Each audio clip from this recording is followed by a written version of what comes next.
Meta has just cut its London headcount by 30%. Amazon's Shoreditch office is half empty.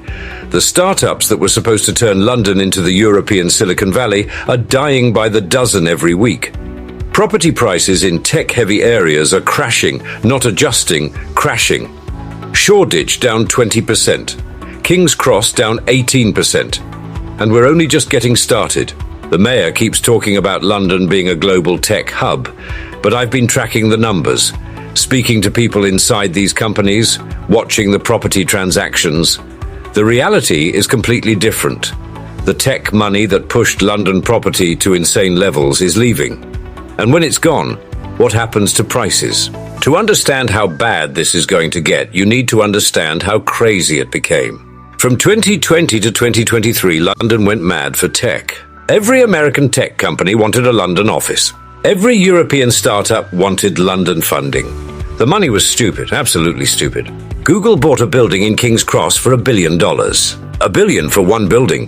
Facebook took enough space for 4,000 workers. Amazon grabbed everything it could in Shoreditch. TikTok signed the biggest office lease in London's history. Salaries were insane. Graduates straight out of university on $70,000. Senior developers on $200,000 plus stock options and bonuses.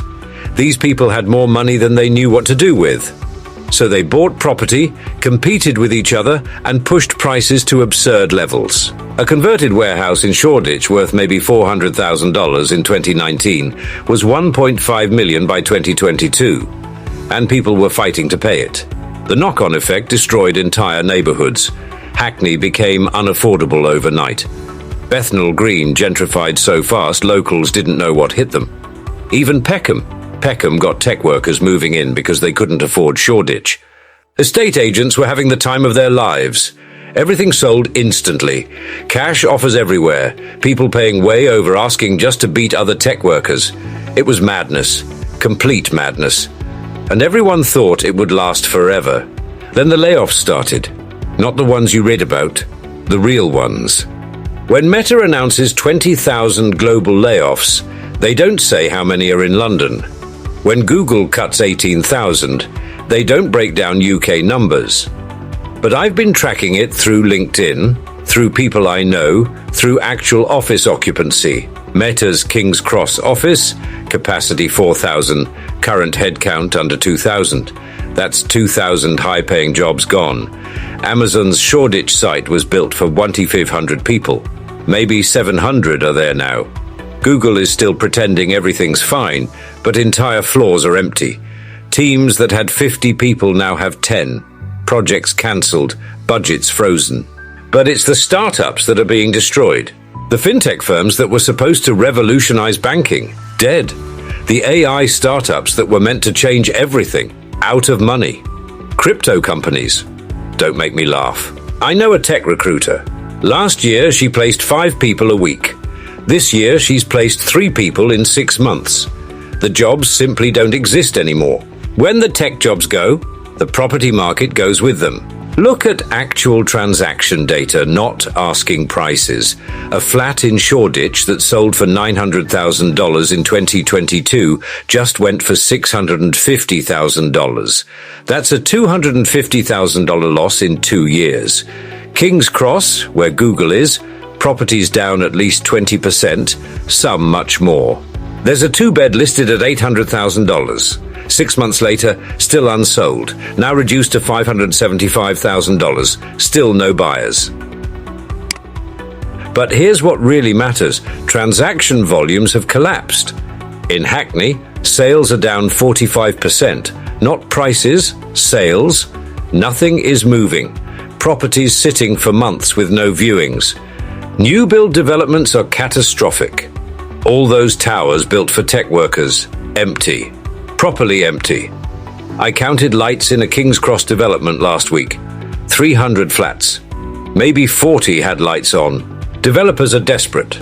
2 years free service charge. Stamp duty paid. Furniture packages. Even then, they can't shift them because the buyers don't exist anymore. The rental market is just as broken. Premium rentals, $3,000, $4,000 a month. The flats tech workers used to fight over can't be let. Landlords cutting rents 30–40% and still sitting empty. It's not just that tech workers are losing jobs, they're leaving London, leaving the country. Europeans who came for tech jobs are going home. Amsterdam's cheaper, Berlin's cheaper, Barcelona's far cheaper. Why stay in London paying $2,000 for a room? Americans on work visas. When the job goes, the visa goes. 60 days to leave the country and they're gone. Even British tech workers are leaving. Dubai is recruiting aggressively. Singapore is offering packages. Dublin is stealing fintech talent. If you can work remotely, why choose the most expensive city in Europe? The numbers are brutal.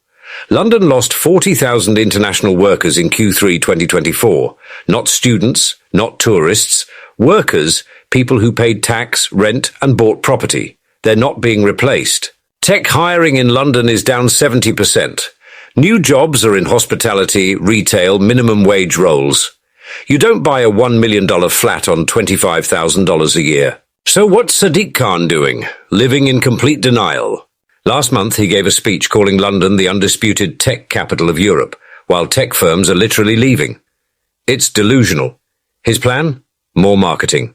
More London is open campaigns. More tech summits. The last London Tech Week was embarrassing. Half-empty venues. Major sponsors pulled out. The startups that used to launch there don't exist anymore. He keeps quoting 2022 investment figures. 60 billion into UK tech. That was 2022. It's 2024. Investment has collapsed. But admitting that would mean admitting failure. His housing strategy is worse. Affordable homes at $500,000. Who's affording that? The tech workers who lost their jobs? Bankers being laid off? Normal Londoners earning $35,000? Behind closed doors, there's panic. I've seen internal briefings. They're modelling 25% house price falls, tax revenue collapse, businesses leaving. But publicly, everything's fine. When tech collapses, everything connected collapses. Shoreditch restaurants charging $20 for a burger are closing weekly. Boutique gyms, organic cafes, overpriced barbers, all dying. Their customers are gone. WeWork has gone from 40 London locations to 12 and shrinking. Thousands of square meters of premium office space abandoned. Landlords who leased to WeWork thought they'd hit the jackpot. Now they're stuck with empty buildings and no income. Schools are hurting. International schools down 30% in enrollment. Private nurseries can't fill places. Even state schools in tech areas are losing families. Construction is being hammered. Office to residential conversions cancelled. Luxury refurbishments on hold. Nobody builds for a market that doesn't exist. Commercial property is in freefall, but nobody wants to admit it. Tech companies signed massive leases during COVID, 10 to 15 years, expecting endless growth. Now they're desperate to escape. Meta is trying to sublet half its space. No takers. Google is consolidating, abandoning floors. Amazon has already handed back 2 buildings. Values have collapsed. A Shoreditch office block sold for 50 million in 2021, just changed hands for 30 million. A 40% drop in 3 years. Pension funds own these buildings. When they mark to market, billions disappear. Your pension. My pension. Everyone's pension. Here's the real data, not propaganda. Mortgage arrears in London tech postcodes up 300% year on year. Repossessions happening weekly, quietly. Foreign investment down 60%. Chinese buyers gone. Russians sanctioned. Middle Eastern money heading to Dubai. First-time buyer inquiries in zones 1 and 2 down 50%. Buy-to-let approvals down 70%. Cash purchases down 40%. Days on market for properties over $700,000 averaged 30 days in 2021. Now it's 120 days. If you're lucky. Estate agents are closing branches. Foxtons shut 3 offices. Winkworth is consolidating. Even the agents know it's over.